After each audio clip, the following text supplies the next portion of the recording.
So, bago po tayo magsimula, manalangin po muna tayo. Ama naming Diyos, kami po ay nagpapatuloy sa aming buhay Kristiyano. At ngayong araw kami po ay patuloy na nagtitipon upang magpatuloy sa pag-aaral ng salita ng Diyos. Kahit marami po kaming kahirapan, kahit marami kaming pagsubok, o ano man ang aming kalagayan, patuloy na kami po ay umaasa. Tutulungan niyo po kami na lumago sa aming pananampalataya. Tutulungan niyo po kami na magawa ang inyong dakilang kalooban. Kaya po sa araw na ito, bigyan niyo po kami ng inyong salita. Patnubayan niyo po kami at nawa po ang inyong salita ay patuloy na magtuturo po sa amin hanggang sa maunawa namin kung ano po ang iyong dakilang kalooban. Maraming salamat po. Ito po ang aming dalangin sa pangalan ng Jesus. Amen. Po. Hindi na ako gagamit ng projector. So, kung may Bible po kayo, pabuksan po ninyo sa John chapter 6. John chapter 6. Okay.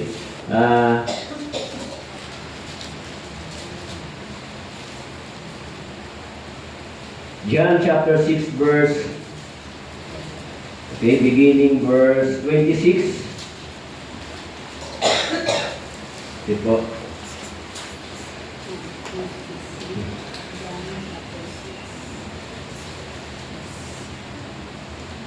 Nakita niyo na po. Okay,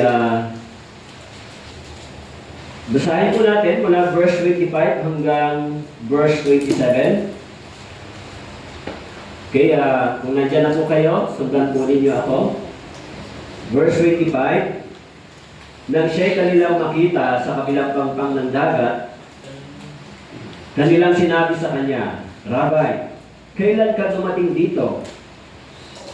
John 6 verse 26, sinagot sila ni Jesus, katotohanang sinasabi ko sa inyo, ako'y inyong hinahanap, hindi dahil sa nakakita kayo ng mga tanda, kundi dahil sa kayo'y kumain ng tinapay at kayo'y nabusog. Verse 27, basahin mo natin ang sabay-sabay. Huwag kayong magsumika ng dahil sa pagkain na sisira, kundi dahil sa pagkain tumatagal para sa buhay na walang hanggan, na ibibigay sa inyo ng anak ng tao, sapagkat sa kanya inilagay ng Diyos Ama ang kanyang tatak. Okay? So, ito po ang salita ng Diyos.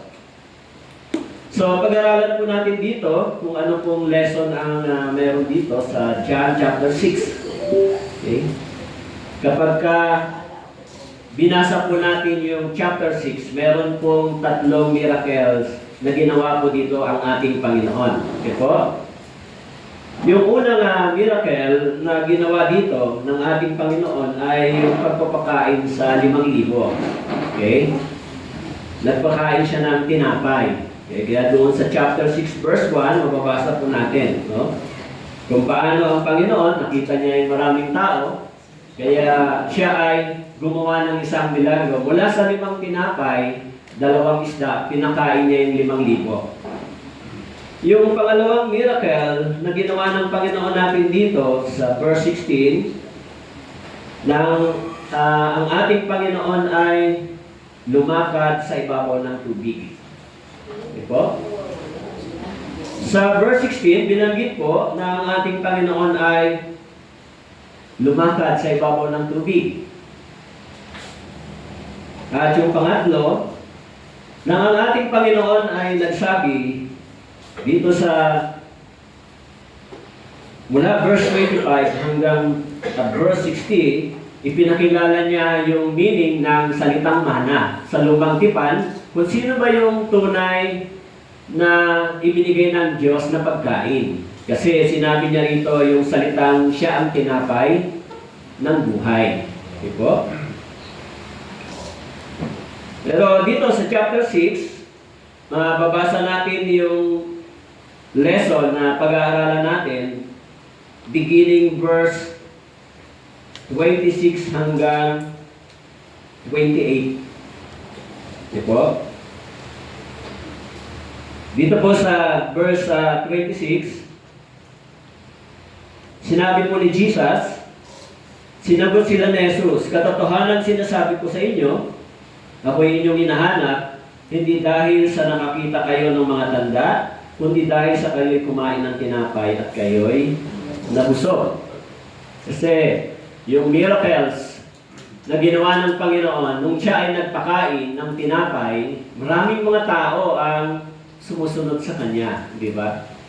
Naghihintay sila ng milagro, naghihintay sila na makakita muli ng mga bagay na dakila na ginawa ng ating Panginoon.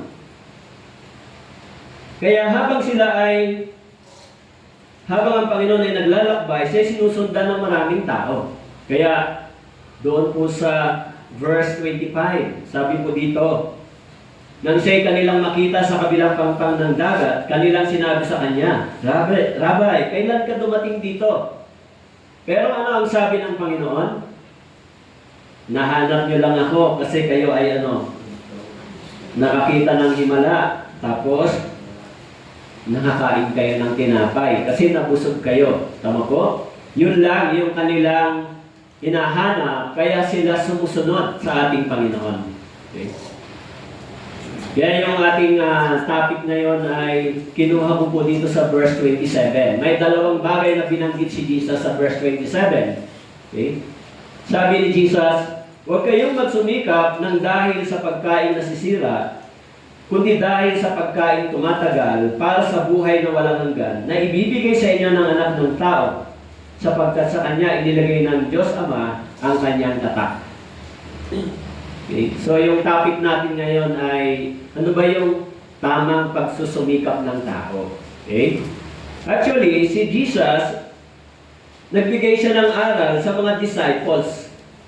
Sinabi niya, huwag kayong magsumikap ng dahil sa pagkain nasisira.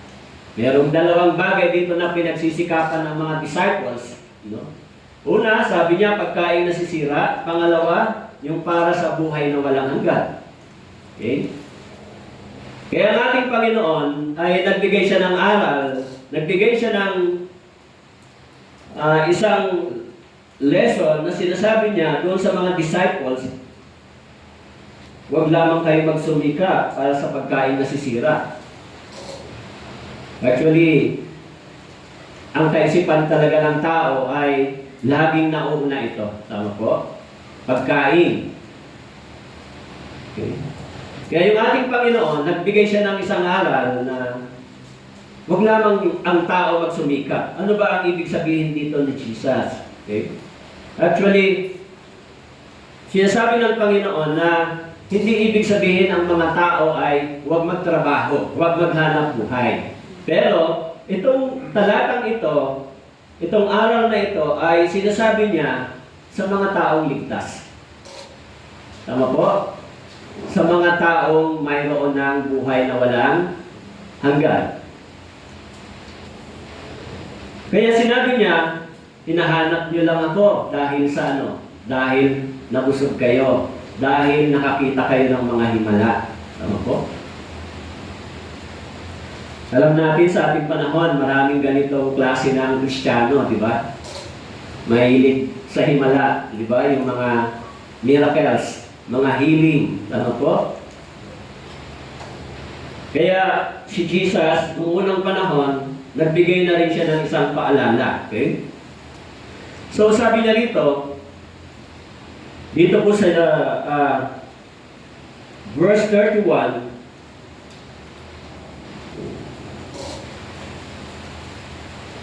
sabi po rito sa verse 31, ang aming mga ninuno ay kumain ng mana sa ilang, gaya ng nasusulat. Kanyang binigyan sila ng tinapay na galing sa langit upang kanilang makain. Okay. O, doon muna po sa verse 9. Sorry po. Sa verse 9. Chapter 6, verse 9. May isang batang lalaki rito na mayroong 5 tinapay na sibada at 2 isda. Subalit gaano na ang mga ito sa ganito karaming mga tao? Okay.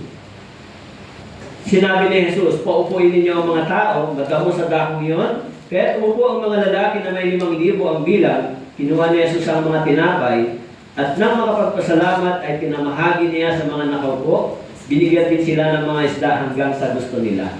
So mula po doon sa 5 tinapay at 2 isda, so ang kumain po dito ay nandun po sa verse 10. Ilan po ang kumain? May 5,000 ang bilang. Okay? 5,000. Okay? Sabi po doon sa verse 10, kaya umupo ang mga lalaki na may 5,000 ang bilang. So lalaki lang ang binanggit dito. Puro lalaki lang kaya ito? Siguro may mga kasama pa itong mga bata, no? Kaya yung mga tao noong unang panahon, sumusunod din sila sa Panginoon. Hinahabol nila si Jesus. Lumalakad sila, kung saan pumupunta ang Panginoon, pumupunta rin sila. Pero hindi dahil sa gusto nilang makatanggap ng mga spiritual na bagay. Actually, pag binasa po ninyo sa 1 Corinthians chapter 1, sinabi ni Pablo, no, ang mga Hethil, ninanais nila yung karunungan, subalit ang mga Hudyo ay naghahangad ng maraming tanda, mga miracles, signs and wonders. Okay? Kaya bakit sinasabi ni Jesus na huwag lamang ang tao magsumikap sa pagkain na sisira? Dito sa verse 27. Okay?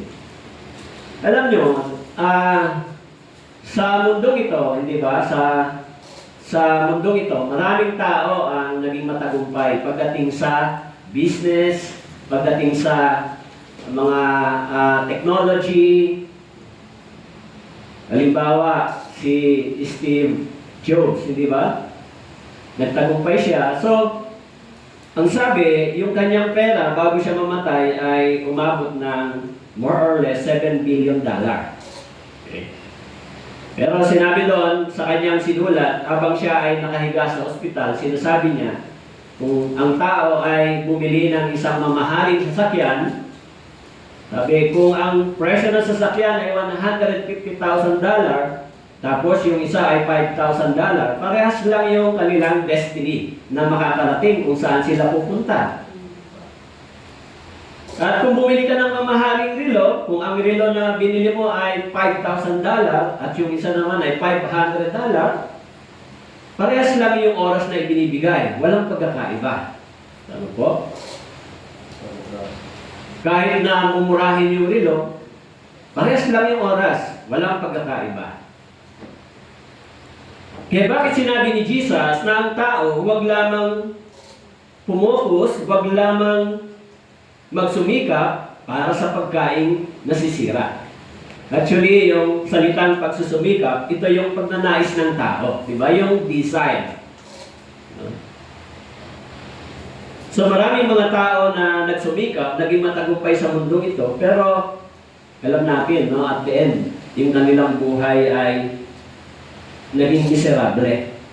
Kahit nakuha nila yung mga bagay dito sa mundong ito, pero dumarating yung panahon, sabi ni Haring Solomon, no, dumating tayong walang dala, umaalis din tayong walang dala. Okay? Kaya tingnan natin na yung sinasabi ni Jesus tungkol sa pagsisikap ng tao. Okay.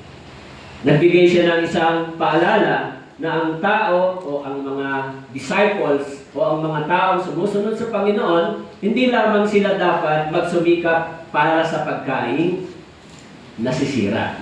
Okay. Kasi kadalasan ito yung problema ng tao, hindi ba?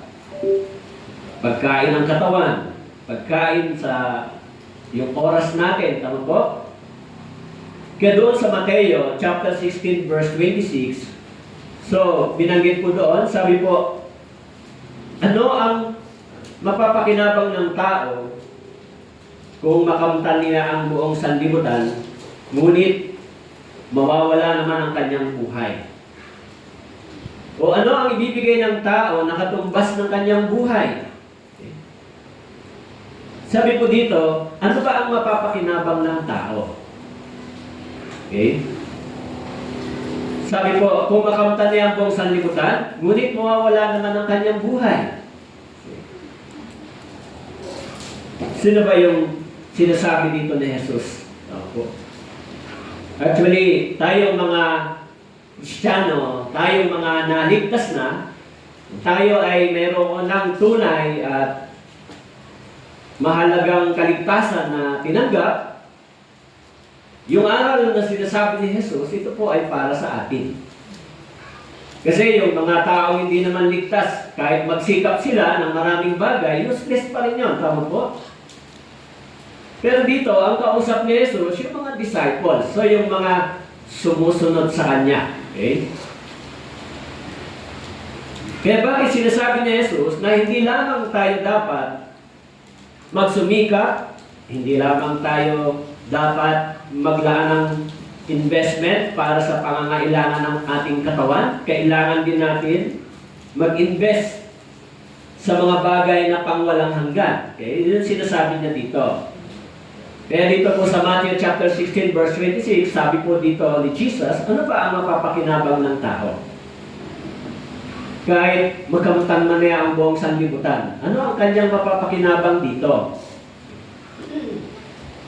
Lalo po, nalalapit na po yung ating Bible seminar sa Monday o bukas sa basketball court ng Manila. Tapos, yung ating major event na summer retreat. Tama po? Alam nyo, lahat ng mga events na ito, lahat ng mga activities na ito, yung mga gawain ito ay hindi lamang po isang gawain na ginawa ng church. Dito, nakikita ko na tayo ay binibigyan ng Diyos ng pagkakataon para magawa natin yung tungkulin natin, magawa natin yung sinasabi ni Jesus dito na kailangan magsumikap tayo para sa buhay na walang hanggan. Sino ang gagamitin at uutusan ng Diyos para sa mga taong hindi pa ligtas? Okay? Siguro, hindi niyo pa ako masyado na pag-iisipan yan. Tama. Minsan, tinitignan ko yung mga Kristiyano. Gaano ba kalalim yung passion, yung burden natin sa mga unbeliever o sa mga hindi ligtas. Pagka tinignan niyo ang Panginoon, laging siya ay laging ang kanyang passion, maging sa Mateo chapter 9, binanggit niya doon na nakikita niyo yung mga tao ito na parang mga tupang walang pastol. Tama po? Kaya sinasabi niya doon, manalangin kayo na magpadala ang Diyos ng mga manggagawa. Laging ang sinasabi ng Panginoon tungkol sa mga kaluluwang ito na hindi pa nakapanunumbalik sa Panginoon. Pag binasa niyo po yung Bible, buong Bible, lalo na po yung Gospel, yung Epistles, laging ang tinutukoy dito, yung mga taong hindi pa nakapanunumbalik sa Panginoon at yung mga taong nakapanumbalik sa Diyos. Maging si Jesus, kung siya po ay nangangaral, actually dito, inahabol siya ng maraming tao, pero merong maling pagkaunawa ang mga tao sa panahon na yun. Kaya sabi niya, hinahabol niyo ako, hinahanap niyo ako dahil kumain kayo ng tinapay at kayo nabusog. Naghahanap din kayo ng tanda. Pero hindi nila na hinahanap yung kaligtasan ng kanilang espiritu. Okay? Kaya sinabihan ni Jesus yung mga disciples, ang sabi niya, huwag kayong magsumikap ng dahil sa pagkain na sisira, kundi sa pagkain tumatagal para sa buhay na walang hanggan. Yun din ang dapat hanapin. Tama po? Kaya doon po sa Job chapter 27 verse 8, sabi po, sapagkat ano ang pag-asa ng masama kapag siya ay itiniwalag ng Diyos, kapag kinuha ng Diyos ang kanyang buhay. Sabi po rito sa Job chapter 27 verse 8, sabi po, ano ang pag-asa ng masasama? Okay? Kapag siya ay itiniwalag ng Diyos, kapag kinuha ng Diyos ang kanyang buhay. Tama po? Kaya yung tanong ni Job, sabi niya, ano ba ang pag-asa ng masama? Kapag siya ay tiniwalag ng Diyos, kapag kinuha ng Diyos yung kanyang buhay, okay? Ano po yung pag-asa nila? Darating ang araw, yung kanilang buhay ay kukunin. Tama po? Darating ang araw, ang buhay ng masama ay kukunin. Okay? Kaya sabi ko dito, ano ba ang pag-asa ng masasama? Kaya yung mga taong ito, naghihintay sila ng ebanghelyo. Kaya sabi ni Jesus, huwag lang kayong magpagod para sa pagkain na nasisira. Sabi niya dito, kundi, sabi dito, sa pagkain tumatagal para sa buhay na walang hanggan na ibibigay sa inyo ng tao. Actually, yung salitang buhay na walang hanggan ay nakadeposit sa atin. Nakadeposit ba sa inyo? Yung buhay na walang hanggan? Yung salitang buhay na walang hanggan ay inilagay sa atin. Okay. Kaya, dati, yung buhay na walang hanggan ay wala sa atin. Tama po? Pero, sabi po doon sa Ecclesiastes chapter 3, verse 11, inilagay ang buhay na walang hanggan sa isipan ng tao. Kaya dati, ito ay hinahanap ng tao, yung salitang buhay na walang hanggan. Pero ngayon, yung buhay na walang hanggan ay inilagay sa atin. Nang naunawaan natin yung ebanghelyo, idiniposit sa atin yung buhay na walang hanggan. Kaya sabi ni Jesus, huwag lamang kayong magsumikap sa pagkain na sisira, maging sa pagkain din tumatagal. Actually, doon sa Luke chapter 12 verse 20, sinuway ni Jesus yung isang lalaking mayaman. Tama po? Sinabihan siya na isang hangal. Sabi doon sa Luke chapter 12 verse 20, na yung taong ito ay nagtagumpay sa kanyang hanap buhay. Kaya sinabi niya, ano ang aking gagawin? No? Ang iniisip niya, ganito, magtatayo pa ako ng mga kamalig. Palalaguin pa yung kanyang business. Pero sabi po doon sa verse 20, sabi po sa kanya ng Panginoon, subalit sinabi sa kanya ng Diyos, hangal sa gabing ito, ay kukunin ng iyong kaluluwa, kanino kaya mapupunta ang mga bagay na inihanda mo? Alam niyo po, yun ang sinabi ng Diyos sa taong ito, na nag-iisip lang siya para sa kanyang katawan, para sa kanyang business, para sa investment lang ng kanyang katawan. Maaari hindi niya naiisip na meron siyang espiritu sa kanyang katawan. Tama po? Alam niyo, isang bagay yung parang nakikita ko na kung bakit ang tao ay hindi naghahanap sa Diyos ng buhay na wala hanggan. Maaari dahil sila ay kontento naman sila kung anong meron sila. Kumakain naman sila kung anong bagay na gusto nila. Okay? Kaya yung mga tao ito, hindi dumarating sa isipan nila na darating ang araw, yung kanilang espiritu ay mahulog sa walang hanggan nang hindi nila nalalaman. Actually, sabi nga dun sa aklat ng Job, hindi na nila nalalaman na sila ay papunta saan? Sa walang hanggang kapahamakan. Hindi nila nalalaman na yung buhay nila ay matatapos sa walang hanggang kapahamakan. Hindi po nila alam na gano'n ang kalalagyan nila sa dulo. Kaya ho, siguro kayo naman alam nyo na kung ano ang kahihinatnan ng inyong kamatayan. Tama po? Pero maraming tao, hindi po nila alam kung ano ang mangyayari sa kanila pagkatapos ng kanilang kamatayan. Okay? Hindi nila nakikita yung kapahamakan na naghihintay sa kanila. Kaya si Jesus lagi nagbigay ng babala, huwag kayong magsumikap para lang sa pagkain na sisira. Dapat din tayong magsumikap para sa walang hanggang buhay. Okay? Pero doon po sa Ecclesiastes chapter 6 verse 7, sabi po, Okay, Ecclesiastes chapter 6 verse 7. Lahat ng pagpapagod ng tao ay para sa kanyang bibig. Gayun may hindi nasisiyahan ng kanyang panlasa. Okay? Maaari yung tao, sabi po rito, lahat ng pagpapagod ng tao ay para saan daw? Para sa kanyang bibig. Pagkain.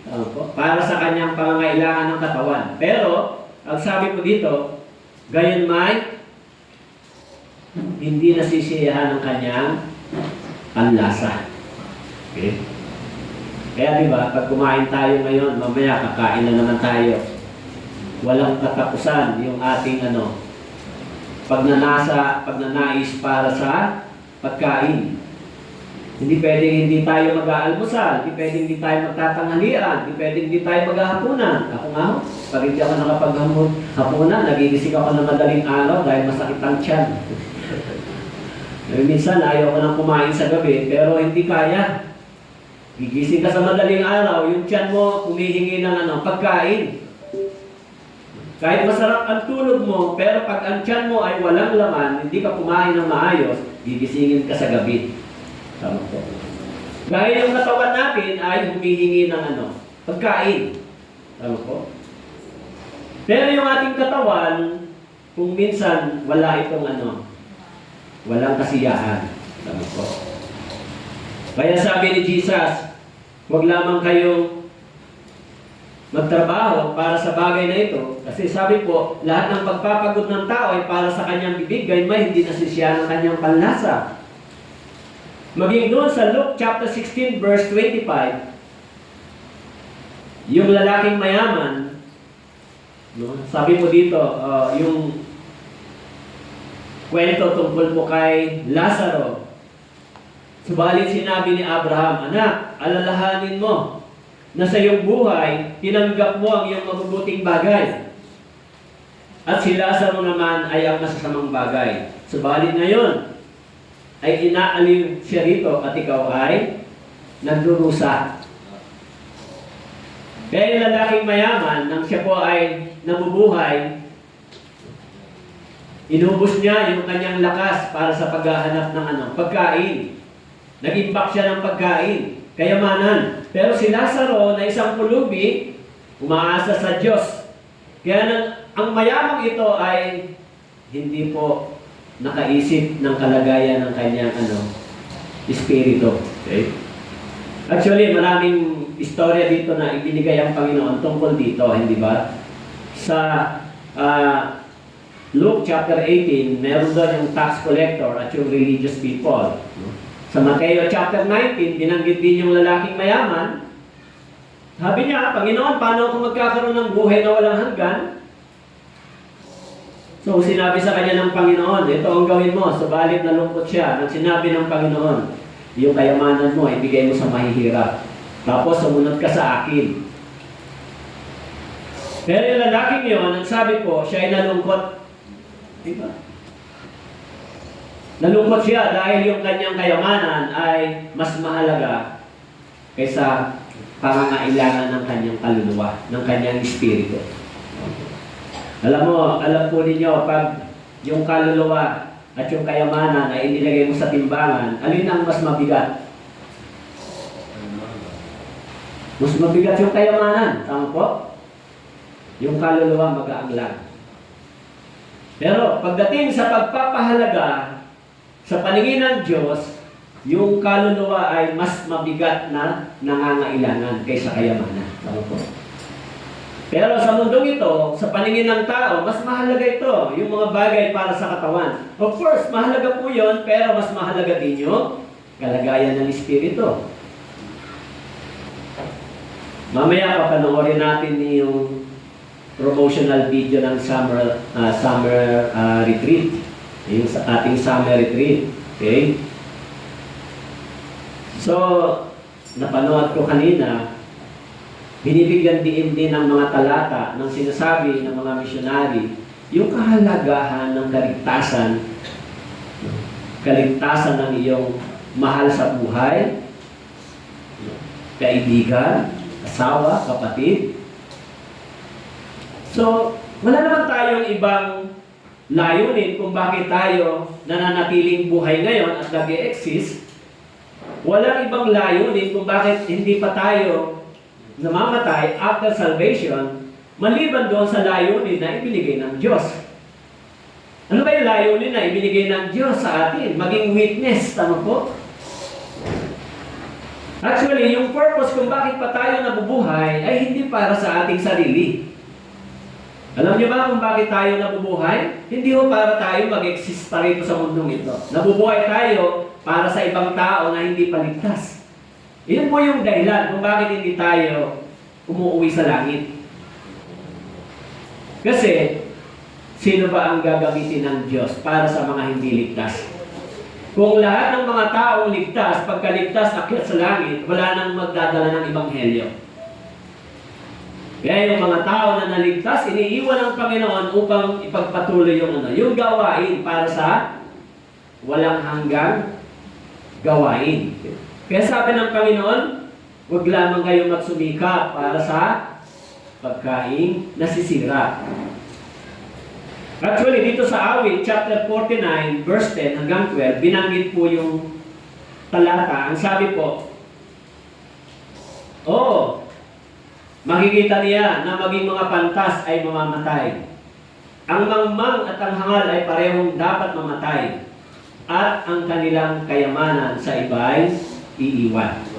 Awit, chapter 49, verse 10. Ano po ang sabi?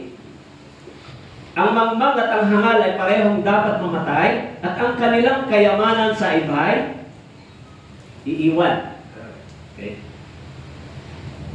Sa verse 11, ang kanilang libingan ay kanilang mga tahanan magpakailanman. Kanilang mga lugar na tirahan sa lahat ng salinlahi. Tinatawag nila ang kanilang mga lupain ayon sa kanilang sariling mga pangalan. Ngunit ang tao ay hindi nananatili sa kanyang karangalan. Siya'y gaya ng mga hayop na mamamatay. Kaya sabi po dito,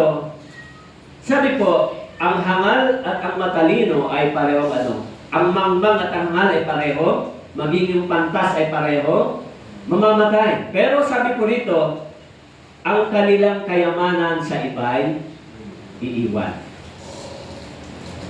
Siyempre, ang kayamanan ay hindi po nakuha ng madali. Tama po? Ito ay pinagpapaguran, ito ay iniingatan, ito po ay pinapahalagahan ng mga tao. Yung kayamanan ito. Pero yung kaisipan ng tao, yung kayamanan ay mas mahalaga kaysa pangangailangan ng kanilang espiritu. Okay.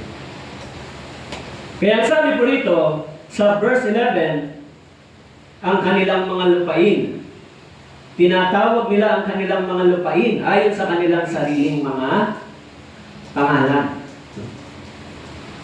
Kaya dito, kanino nakapangalan ang lupain ito? Kaninong pangalan ng lupain? Hindi ba? So, buong nasugbo, isa lang may-ari. Tama po? Tama ba? Halos ang buong, yung Manila yata, isa lang din may-ari di ba? Nakalagay ang pangalan nila doon sa titulo. Tama po? Kaya yung mga lupain dito, tayo ay dayuhan. Dayuhan sa sarili nating bayan at lupain. Tama po? Kaya sabi dito sa Biblia, tinatawag nila yung mga lupain nila sa kanilang pangalan. Pero, darating ang araw, yung mga lupain ito ay kanila ding iniiwan. Tama po? Sabi po ng Biblia, sabi po rito, ngunit ang tao ay hindi mananatili sa kanyang karangalan. Sa verse 12, siya'y gaya ng mga hayop na namamatay. Kahit na ano pang estado o ng buhay natin ngayon, kahit pinakamayaman pa, kahit pinakamakapangyarihang tao, pero ang sabi po rito, hindi mananatili sa kanya yung kanyang pangalan, yung kanyang karangalan. Hindi mananatili, tama po? Darating ang araw, yung karangalang meron siya ay kanya din iniiwan. Tama po? Hindi ka pwede maging presidente sa impyerno. Wala nang election po doon. Di ba? May election pa ba sa hell? Sino ang presidente ng mga sinusunod dito? Di ba? So, kung titignan natin, ito lamang yung nasa kaisipan ng tao. Yan lang yung kanilang pinag-iisipan. Okay? Kaya sabi po sa Habakkuk chapter 2 verse 13, sabi po, hindi ba mula sa Panginoon ang mga hukbo na ang mga tao ay gumagawa lamang para sa apoy at ang mga bansa ay nagpapakapagod sa walang kabuluhan? Habakkuk chapter 2 verse 13. Sabi po niya, hindi ba mula sa Panginoon ang mga hukbo na ang mga tao ay gumagawa lamang para saan daw? Para sa apoy. At ang mga bansa ay nagpapakapagod sa walang kabuluhan.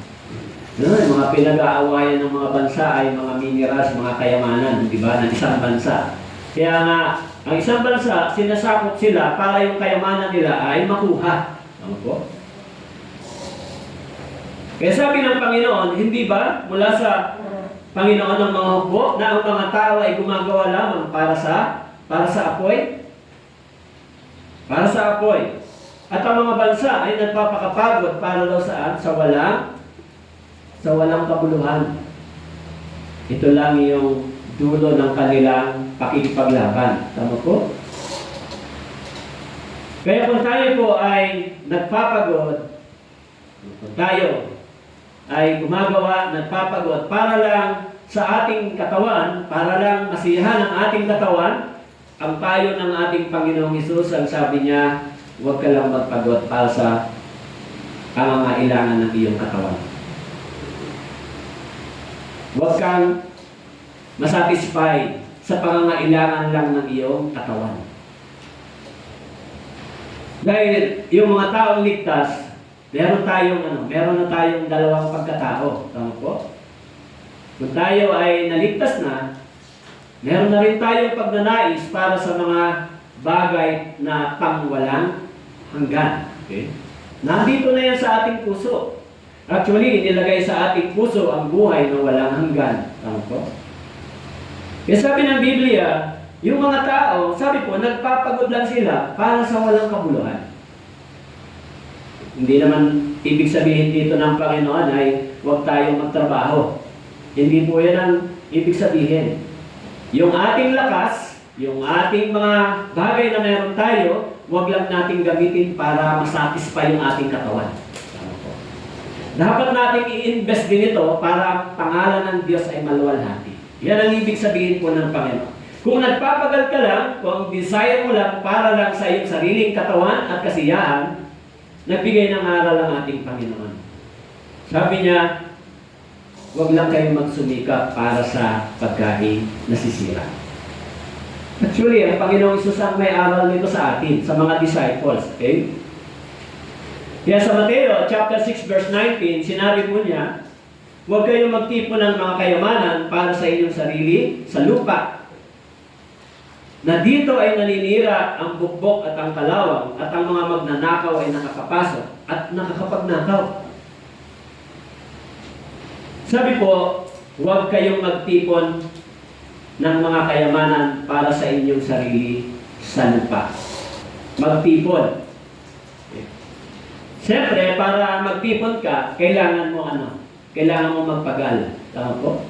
Ang sinasabi ni Jesus dito, huwag lamang magtipon, huwag lamang ito ang iyong ipunin, huwag lang ito ang paglaanan maraming panahon, mag-ipon din daw ng kayamanan sa langit, huwag lang dito sa lupa. Kaya sabi, dito po sa lupa, sabi po, na dito ay naninira ang bukbok at ang kalawang, at ang mga magnanakaw ay nakakapasok at nakakapagnakaw. Okay. Kaya siyang video nakita ko sa social media, isang balita, doon sa Europe, yung isang museum, latest lang po yung news na yun, bago lang. Ewan ko kung nakita nyo, ninakaw yung inidoro na ginto. Ewan ko kung yun ay sa CR ng hari at ng reyna ng Europe, sa parting Europe eh. Okay? Saglit lang nilang kinuha. 2 sasakyan. Doon sa museum, ipinakita, ang bilis. Seconds lang. Nakuha nila yung inidorong ginto. Pinakita yung picture. Inidorong ginto. Totoo po. Maraming ginto sa loob po yun. So, doon ko nga lang narinig, meron palang inidorong ginto. Pero ninakaw ng mga lalaki, kinuha nila, pinaklas, tapos isinakay doon sa kotse, 2 kotse yung kumuha. Yung malaking gold. Purely gold. So, yung kayamanan ay ninanakaw dito sa lupa. Mabilis lang. Madali lang nilang kinuha. Kaya sabi ng Panginoon, pag dito kayo mag-ipon na nakawin, masisira. Okay? Masisira lang yung mga bagay na tinipon ng tao. Kaya yung mga walang pamilya, di ba? Minsan nakakaawa yung mga walang pamilya. Nagtatrabaho. Minsan nagtatrabaho, araw-gabi nakakaipon ng maraming pera. Tapos wala silang sariling pamilya. Yung pera nila naiipon, tapos darating ang araw, pag matanda na sila lang ang matitira, yung pera niya at saka siya lang. Tapos pag namatay siya, yung pera niya maiiwan lang. Meron isang kwentong ganun. Okay. Dahil yung isipan ng tao, sinasabi ni Jesus na dapat na huwag lang tayong mag-isip, magnais, mag-desire para sa mga bagay dito sa lupa. Kasi ang dami ng aral, hindi ba? Ano ba ang nagiging dulo ng buhay ng tao kapag naghahangad ng ganitong bagay? Ano po ang ending? Di ba? Marami ng mga example na yumaman, dumami yung pera, pero at the end, iniiwan nila yung mga bagay na ito. Kaya sabi ng Panginoon, dapat tayong magtipon ng kayamanan sa langit. Sabi po doon sa Mateo chapter 6, kundi magtipon kayo para sa inyong sarili ng mga kayamanan sa langit. Na doon ang bukbok at ang kalawang ay hindi makakapanira at ang mga magnanakaw ay hindi rin makakapasok para makapagnakaw. Okay? Kaya sabi ni Jesus, dito tayo. Huwag tayong masyadong mag-isip ng mga bagay dito sa sanlibutan ito. Minsan distracted tayo sa problema, sa pangangailangan, sa mga anak. Minsan distracted ang mga Kristiyano. Hindi sila makapag-work para sa buhay na walang hanggan dahil yung kanilang isipan ay nahahatid dito. Mga brothers and sisters, alam nyo, itong araw na ito ay binibigyan tayo ng Panginoon lagi ng paalala. Maging yung ating mga gawain ng pangangaraw ng Ebanghelyo, binibigyan tayo lagi ng Diyos ng pagkakataon. Pero hindi natin alam kung hanggang kailan po ito, hindi ba? Katulad po bukas, magkakaroon tayo ng evangelism sa Manila. Doon po sa Whole Court. Hindi natin alam kung ilang Bible seminar pa ang pangangaral na magagawa natin para sa kaligtasan ng mga tao dito. Hindi natin alam. Maaari, yung Bible seminar minsan o yung summer retreat ay huli ng pagkakataon na ibinigay ng Diyos. Maaari, tama po? Kaya hindi natin alam. Sa araw, bigla na lang tayong magulat, nandiyan na ang Panginoon, pero hindi tayo gumawa para dito, para sa mga tao ito. Hindi ko alam kung ano ang magiging consequence nito sa mga Kristiyano na hindi sumusunod dito. Ano po? Ito ay paalala ng Panginoon sa atin. Alam nyo, kahit na ako, iniisip ko po yung buhay. Pagka ganun pala, pag umiidad ka na, nakakaisip ka na ng mas tama. Pag umiidad ka, nung dati, laging iniisip mo lang sige lang, sige, di ba? Marami kang energy. Pero habang umiidad, bumabagal yung takbo ng buhay, ano nga ba yung buhay? Saan ka pupunta? Magtatrabaho ka pa, maghahanap buhay ka, maubos yung oras mo sa problema ng mga ito, maubos yung oras mo sa paghahanap ng trabaho, ng pera. Doon lang, hanggang tumatanda ka, hanggang sa mapansin mo, ito na pala, 50 years old ka na. Tapos pupunta ka na sa 60 years old. Tama po? Pagdating ng 60 taon, di ka na makapagtrabaho, iisipin mo na saan ako papunta. Tama po? Hanggang darating na rin ito sa panahon na ano nga ba yung buhay mo, saan ka pupunta pagkatapos. Kaya ang mangyayari, babalik ka sa Panginoon. Yung buhay na natitira, na meron ka, nasabihin natin, ay Panginoon, itong natitira, gamitin na lang para sa iyo. Pero hindi lahat po gano'n, di ba? Marami dito, mga bata pa, wala pang 30 o 40 years old, marami pa kayong panahon para sa Diyos. Pero tayo, bilang mga, siguro tumatanda na, hindi masyado pa ho. 50 years old pataas. Pero, madalas pag naglalakad po ako dyan sa bata, iniisip ko yung buhay na yun. Sabi ko, ito lang pala talaga yung buhay. Kung ang buhay mo ngayon na natitira, gagamitin mo pa sa maraming problema, sa paghahanap ng mga bagay na sa sanlibutan ito, mas maaga kang lilisan sa mundo ito. Doon lang nakapokus yung isip mo. Pero, pag yung buhay mo, iniisip mo, Panginoon, yung natitirang buhay na ito, habang malakas pa, maglingkod pa sa iyo, gamitin mo pa para makapagdala ng mga kaluluwa sa harapan mo. Tama po? Habang papalapit sa Diyos.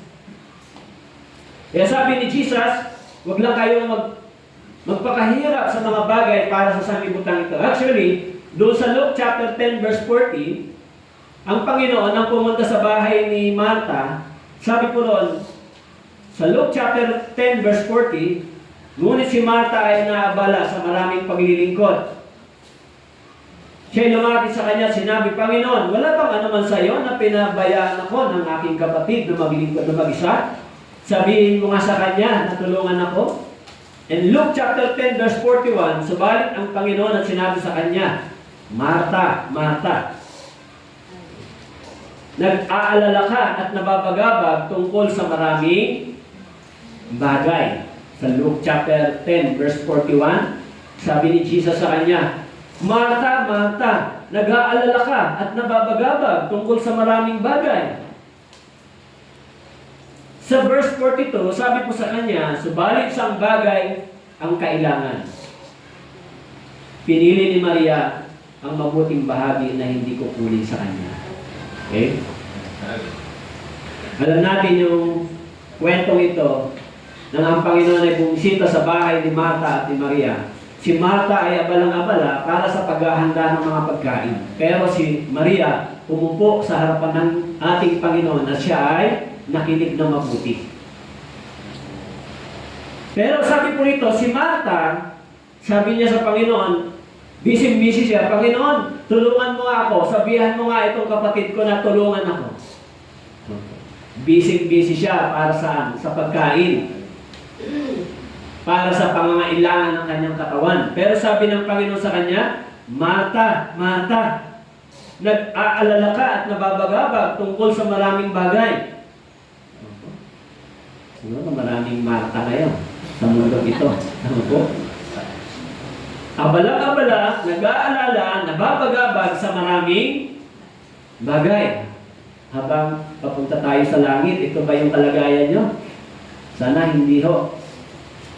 Sana habang tayo ay papalapit, papuntang langit, habang paparating ang ating Panginoon, tayo ay abala, hindi lang po dito sa sinasabi ni Jesus, abala tayo sa paghahanda. Pero sabi ni Jesus, subalit isang bagay ang kailangan. Pinili ni Maria ang mabuting bahagi na hindi kukunin sa kanya. Pinili ni Maria ang pakinggan ang ating Panginoon. Tama po. Kaya, sabi po ng Panginoon sa kanya, pinili niya yung mas mabuti. Pinili ni Maria. Matalino ba si Maria? Yes, matalino siya. Hindi lang niya iniisip yung bagay na material, hindi niya iniisip kung anong kailangan niya ng kanyang katawan, ang iniisip niya, mas mahalaga makinig kay Jesus. Tama po. Mas mahalaga sa sasabihin ng Panginoon. Tayo dito po sa John chapter 6 na ito po ay sinasabi sa atin ng Panginoon. Ito ay aral ni Jesus sa atin, hindi ba? Huwag lamang kayong magsumikap ng dahil sa pagkain na sisira, kundi dahil sa pagkain tumatagal para sa buhay ng walang hanggan na ibibigay sa inyo ng Panginoon.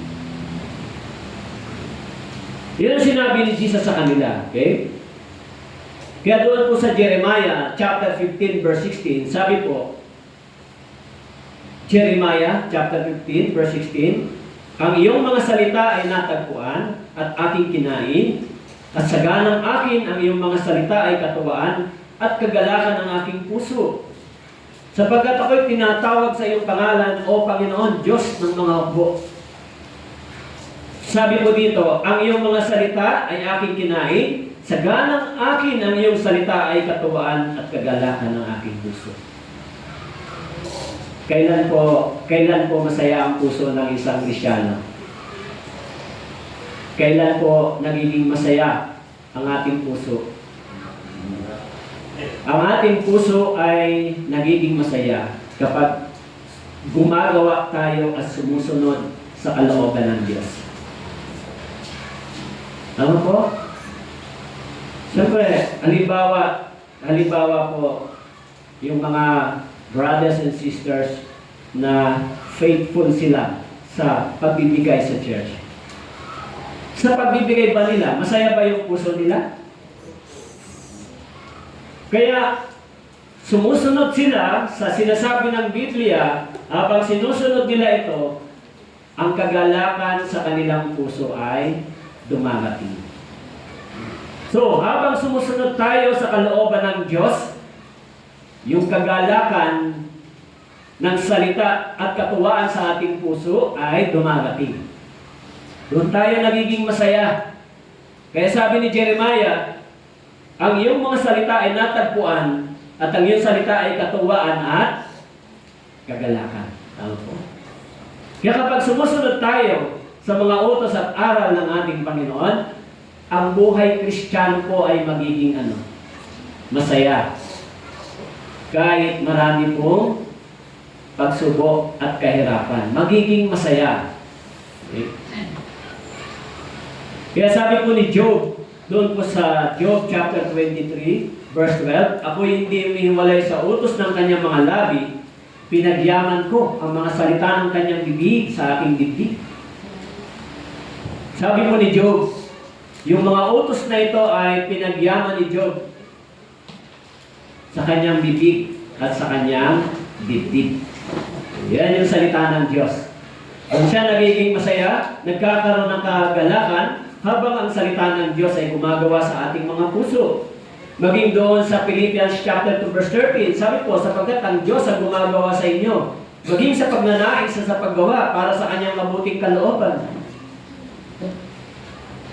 Sabi po rito, ang Diyos ay gumagawa sa inyo. Okay? Ang Diyos, gumagawa ba sa atin ang Diyos o gumagawa ang Diyos sa pamamagitan natin? Actually, yung evangelism ay ang Diyos ay gumagawa sa pamamagitan natin. Yung pagdadala ng mga kaluluwang ito, yung pangangaral ng Ebanghelyo ay gumagawa ang Diyos sa pamamagitan natin. Okay? Kayo, paano po gumagawa ang Diyos sa inyo? Di ba? Sa akin, gumagawa ang Diyos sa pamamagitan ng pangangaral na ito. Pagpapahayag ng Ebanghelyo, ginagamit ako ng Diyos para ang Ebanghelyo ay maipahayag sa pangangaral na ito. Pero siyempre, hindi nyo kayang gawin yung ginagawa ko na mangaral ng ganito. Tama po? Pero may kaya kayong gawin para sa Panginoon. Ang kaya nyong gawin ay mag-akay at magdala ng kaluluwa para makinig ng Ebanghelyo. Mag-invite. Tama po? Kasi hindi nyo kayang gawin na kayo ang mangaral. So merong bagay na ibinigay ang Diyos sa inyo na kaya nyong gawin. Hindi pwedeng walang kaya kayong gawin para magkaroon ng contribution kayo sa kaharian ng Diyos.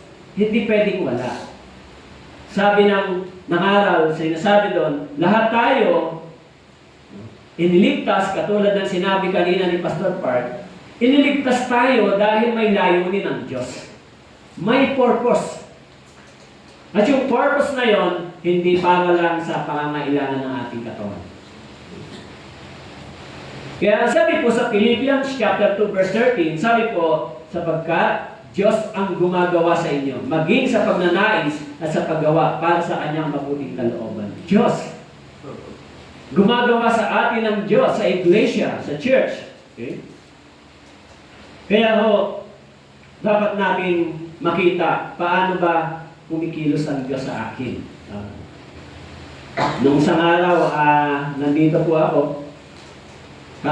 Friday lang ako hindi pumunta dito. So, nag-follow up ako ng video. Nakita niyo ba yung lesson tungkol sa teaching ng prayer of acceptance? Kasi meron na akong ginawa dating video tungkol doon. Pero parang naisip ko ay i-follow up. Kasi sana sa pamamagitan ng ganong pagpapaliwanag sa online, sa video, makarating din sa mga tao na naghahanap ng tanong tungkol sa bagay na yon, di ba? Tungkol sa pagtuturo ng kaligtasan, yung panalangin may pagtanggap. Hindi ko alam kung bakit ganito kalaki yung burden ko tungkol dyan. Pero dahil galing nga ako sa ganon. Tama po? Kaya paulit-ulit sa recording, paulit-ulit, ipaliwanag ng malinaw na ito ay isang pagtuturo na hindi magdadala sa mga nakikinig sa kaharian ng langit. Tama po? Kahit hindi natin kayang abutin yung lahat ng tao, pero through the recording video, pwede nilang mapanood. Kaya pwede niyo po yun ipasa sa mga taong naniniwala tungkol doon sa pagtanggap. Yung dalawang video. Yung ilan kasi sa Life Word Mission dito, naligtas sa pamamagitan ng Bible Seminar ng panonood sa recording. Tama po, ng Bible Seminar. So pwede rin magamit na maabot yung mga taong naniniwala sa ganon, mabigyan sila ng chance. Kasi nakakaawa yung mga tao na umaasa. Tama po. Umaasa silang papasok sila sa langit, pero yun pala mabibigo sila. Tama po. Isa, yan na lang yung burden natin, papaano natin sila maaabot. Gawin natin yung lahat ng magagawa natin. Gamitin natin yung social media, gamitin natin yung lakas natin, yung resources natin, para sa ebanghelyong ito. Wala tayong ibang pwedeng pag-imbisan na magre-return sa atin, kundi yung ebanghelyo. Tama po? Darating ang araw, yung return nito, yung pagbabalik nito sa atin ay mas higit sa ating itinanim. Mas higit sa ating pinagpaguran, yung ibabalik ng Diyos. Kaya sabi ni Jesus, huwag kayong gumawa para lang sa pagkain na sisira. Sabi po doon sa Philippians chapter 2, ang Diyos gagawa sa inyo kung may pagnanais kayo. Okay? Sa Proverbs chapter 10, verse 16, ang sabi po, ang kabayaran ng matuwid ay patungo sa buhay, ang pakinabang ng masama ay tungo sa kasalanan. Okay? Yung kabayaran ng matuwid ay tungo sa buhay. Kaya sinasabi ng Panginoon dito, darating ang araw, yung kabayaran ng matuwid ay tungo sa buhay. Kaya, sa Deuteronomy chapter 30 verse 19, sinabi po ng Bible, sabi po, tinatawagan ko ang langit at ang lupa bilang saksi laban sa inyo sa araw na ito, na aking inilagay sa harapan mo ang buhay at kamatayan, ang pagpapala at sumpa. Kaya piliin mo at ng iyong binhi ng buhay upang ikaw ay mabuhay. So sabi po dito ng salita ng Diyos, piliin mo. Tama po? It is your choice.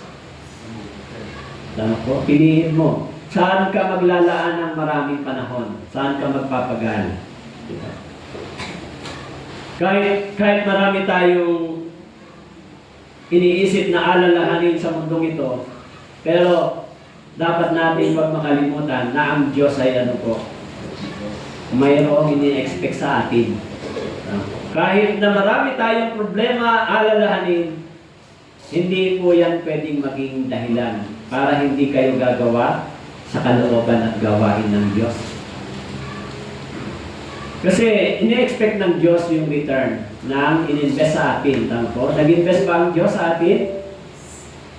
Actually, yung gospel ay in-invest sa atin. Yung buhay na walang hanggan, in-invest sa atin na dapat ito ay magkaroon ng bunga, ng return. Okay? Huwag nating hayaan na yung buhay Kristiyano natin, walang bunga. Dapat tayong magpagal para dito. Okay? Kaya, yun na po ang sinasabi dito ng Biblia. Okay? Kaya doon po sa Proverbs chapter 8, verse 34, sabi po, mapalad ang taong nakikinig sa akin, na nagbabantay araw-araw sa aking mga tarangkahan, na naghihintay sa mga haligi ng aking mga pintuan. Sabi po rito, mapalad ang taong nakikinig sa akin, nagbabantay araw-araw. Sa verse 35, sapagkat nakakatagpo sa akin ay nakakatagpo ng buhay, at biyaya mula sa Panginoon ay kanyang makakamtan. So sabi po dito, mapalad ang taong nakikinig, nagbabantay araw-araw, naghihintay, okay? Sapagkat ang nakakatagpo sa akin ay nakakatagpo ng buhay. Mapalad yung mga tao ito. Kaya doon sa Hebreo chapter 9 verse 28, yung mga tao naghihintay sa Panginoon, sila yung mga sabik na naghihintay sa pagdating ni Jesus. Tama ko? Sabik silang inihintay ang pagdating ng ating Panginoon. Okay? Kaya tayo, habang tayo po ay naghihintay sa Panginoon, dapat tayong gumawa. Dapat tayong kumilos, dapat tayong magsumikap, dapat tayong magkaroon ng pagnanais na gumawa para sa Panginoon. Okay? Kaya ito po ay aral ng ating Panginoon sa bawat isa sa atin. Sabi ni Jesus sa verse 27 ng John chapter 6, huwag kayong magsumikap ng dahil sa pagkain nasisira, kundi dahil sa pagkain tumatagal para sa buhay na walang hanggan na ibibigay sa inyo ng anak ng tao. Actually, sabi po roon, sapagkat sa Kanya inilagay ng Diyos Ama ang Kanyang tatak. Ang ibig sabihin, kay Jesus, ibinigay yung ganitong pangangaral, ibinigay sa Kanya yung kapangyarihan at otoridad upang ipangaral ang Ebanghelyong ito sa atin. Kaya ang sabi diyan, huwag lamang kayong magsumikap para sa pagkain nasisira. Kaya hindi bali na maubos ang lakas natin basta para sa investment sa langit. No? Ako rin, iniisip ko na rin ngayon na hindi bali na maubos yung lakas mo basta para sa Ebanghelyo. Yung natitirang lakas na lang. Pero sana ganito din ang ating iniisip. So sa verse 28, sabi po dito sa verse 28, sinabi niya sa kanya, ano ang kailangan namin gawin upang aming magawa ang mga gawa ng Diyos? Sabi niya, ano ang kailangan namin gawin upang aming magawa? Upang aming magawa ang mga gawa ng Diyos. Bakit po nagtatanong ang mga disciples? Ano bang kailangan natin gawin? Actually, kung bakit ito nagtatanong, minsan ang mga tao, laging sinusubukan nilang gumawa para sa kanilang sariling idea, sariling pagnanais, o may mga tao na gumagawa sila ng paraan para sa kanilang sarili, para ano po, iniisip nila na ito yung paraan para ma-earn nila yung God's favor. Gumagawa sila para sa sarili ng paraan papuntang langit sa kanilang sariling desire. Pero ang sabi ni Jesus sa kanila, ito ang gawa ng Diyos na inyong sampalatayanan ng kanyang sinugo. Ito yung dapat nating gawin. Gumawa tayo ng may pananampalataya. Kapag wala tayong pananampalataya, madali lang bumabagsak yung ating puso. Madali lang tayong natutokso ng mga bagay dito sa sanlibutan ito. So dapat, pagka iniisip natin, Pastor, mahirap yata yung ganito, mahirap mag-evangelize, mahirap dahil yung oras ko ganito, mahirap. So dapat gawin mo yun ng mayroong ano?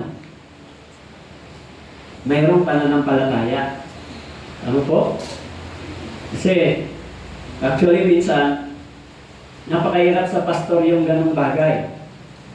Pag ang pastor nagsabi, meron tayong gawain ganito, ganitong oras. Ay, pastor, kasi ganito yung oras ko, pastor, di ba? Anong oras tayo?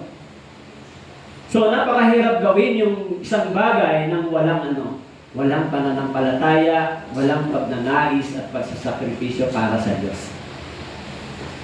Kasi, ang lahat ng tao sa ating panahon ngayon ay abala. Abala ba? Lahat ng tao ngayon? Abala? Yes. Abala. Diba? Walang taong hindi abala. Kaya napakahirap magbigay ng oras para sa Diyos. Sabi nga nila, magtatrabaho ka ng buong linggo, magbibigay ka ng ilang oras lang para sa Panginoon. Pero kulang yun, hindi ba? Kaya yung buhay ng tao, lalo na yung mga Kristiyano, yung church, yung church, kakaunti lang yung tunay na nakatanggap ng Ebanghelyo, di ba? Hindi marami. Kakaunti lang yung nakatanggap ng tunay na Ebanghelyo, tapos kaunti pa yung gumagawa para sa Diyos. Ano po? Kakaunti lang yung nakatanggap ng Ebanghelyo dito sa Pelaway. Kaunti lang nakatanggap ng Ebanghelyo dito. Tama po? Kaunti lang. Ilan lang naman tayo kumpara mo sa populasyon ng Nasugbu. Kaunti lang yung tumanggap ng Ebanghelyo na totoo, kaunti lang din yung gumagawa at nag-i-invest. Siyempre, ang Panginoon ay umaasa na pagkatapos ng ating kaligtasan ay mag-i-invest din tayo para sa Kanya. Okay?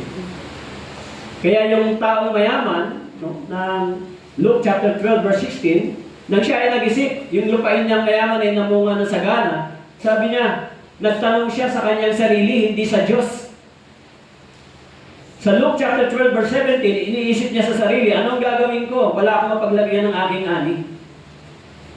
Hindi siya nagtanong sa Diyos, Lord, anong gagawin ko rito? Dami ko ng kayamanan. Anong sabi niya? Anong gagawin ko? Iniisip niya sa kanyang sarili. Kaya sabi ni Jesus, may mga tao nagtanong sa kanya, sabi nila, ano ang kailangan namin gawin upang aming magawa ang gawa ng Diyos? Yung lalaking mayaman, nagtanong din pero hindi sa Diyos. Nagtanong siya sa kanyang sarili, ano ang aking gagawin? Ano po? Hindi sa Diyos. Lord, anong gagawin ko? Instead na sa Diyos siya magtanong, nagtanong siya sa kanyang sarili. Sabi niya, anong gagawin ko sapagkat wala na akong mapaglagyan ng aking ani? Sinagot niya yung sarili niya. Sinabi niya, ito ang aking gagawin. Gigibay ko ang aking kamalig, magtatayo ka na mas malaki, doon ko titipunin lahat ng aking mga butil at mga pag-aari. Pero di ba, may lalaking mayaman nagtanong kay Jesus, Panginoon, paano ba ako magkakaroon ng buhay na wala hanggan? O sabi ni Jesus, lahat ng kayamanan mo, ibigay mo sa mahirap, sumunod ka sa akin. Ano po? Hindi rin siya nakatanggap ng biyaya ng Diyos. So itong tao ito, nagtanong din siya, pero hindi sa Diyos, sa kanyang sarili. Iniisip niya sa kanyang sarili, anong gagawin ko? Marami na akong pera, marami na akong pagkain. Palalakihin ko pa ito. Ano po? Pararamihin ko pa. Ang iniisip niya, mag-build lang siya ng mga bagay para dito sa lupa. Kaya sinabihan siya ng Panginoon, di ba? Sabi ng Panginoon sa kanya. Kaya sabi niya doon sa Luke chapter 12 verse 19, sasabihin ko sa aking kaluluwa, marami ka ng pag-aari na kaimbak para sa maraming taon. Gusto niyo ba ito?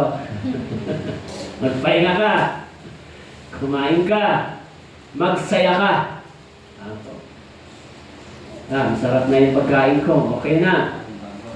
Subalit sinabi sa kanang Diyos, hangal sa gabing ito, kukunin ng iyong kaluluwa. Kanino kaya mapupunta ang mga bagay na inihanda mo?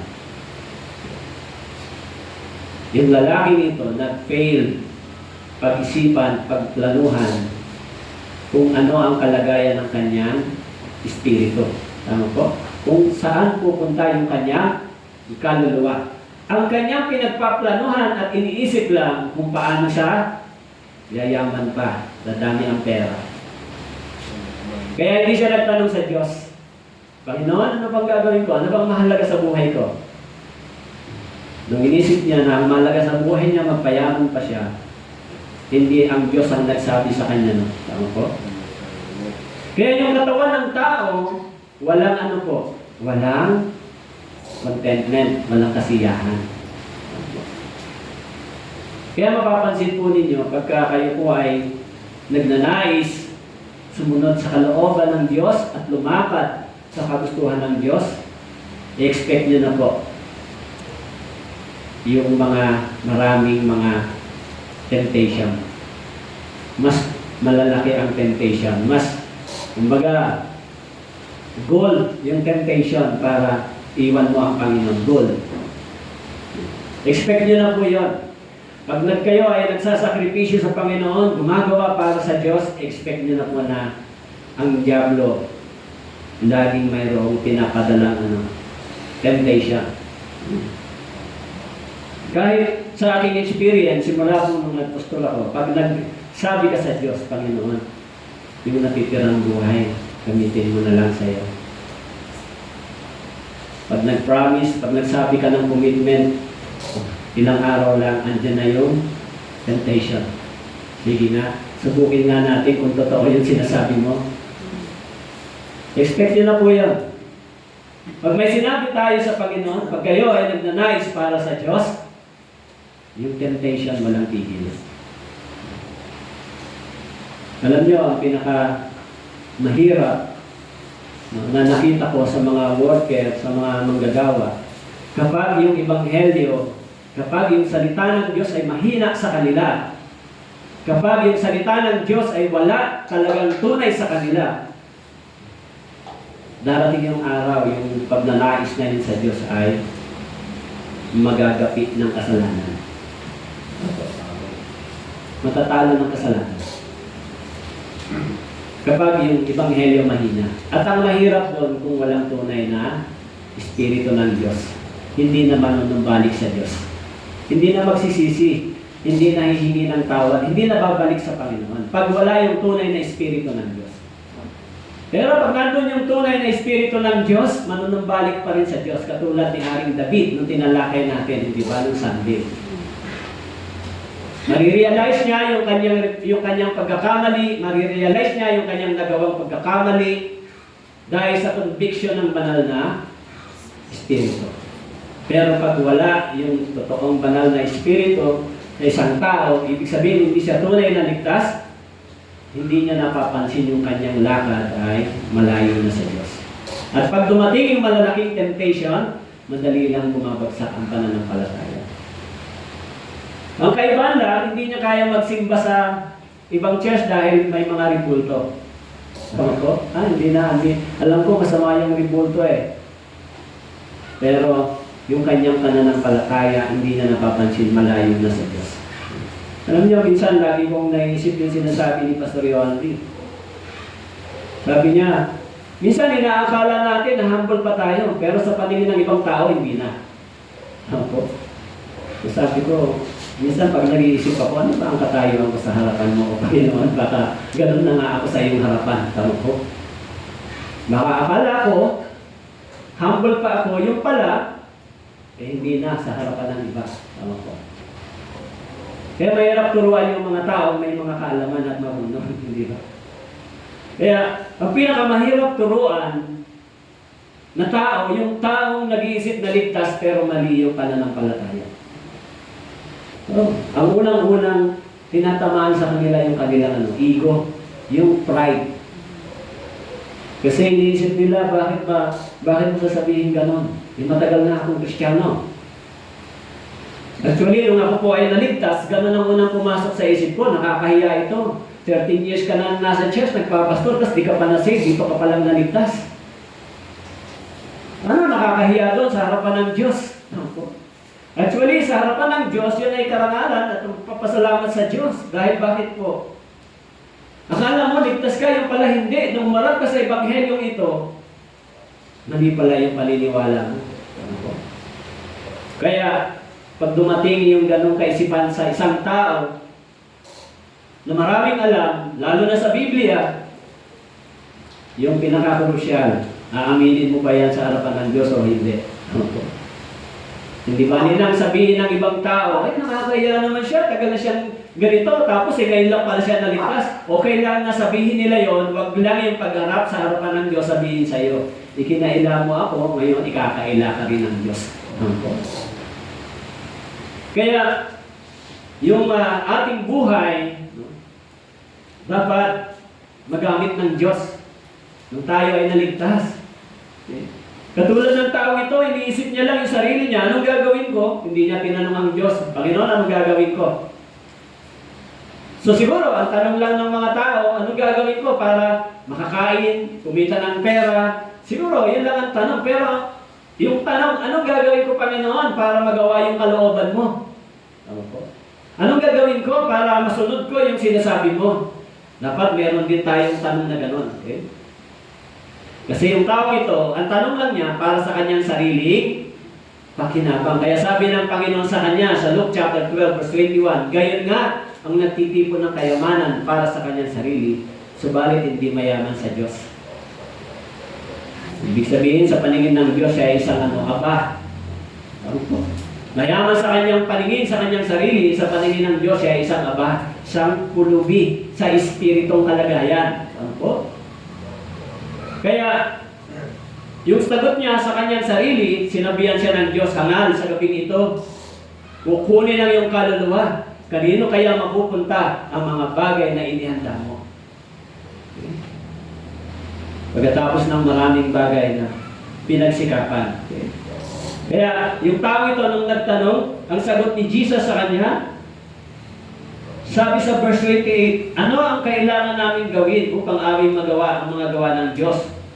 Sa verse 29, sumagot si Jesus, ito ang gawa ng Diyos na inyong sampalatayanan ang kanyang sinugo. Kung tayo ay sumasampalataya kay Kristo, kung tayo ay sumasampalataya sa Diyos, sa ating Panginoon, magagawa natin yung mga bagay, mapagtitiisan natin yung mga bagay, makakapagsakripisyo tayo para sa Diyos. Pag sumasampalataya tayo sa aral ng ating Panginoon. Bakit po?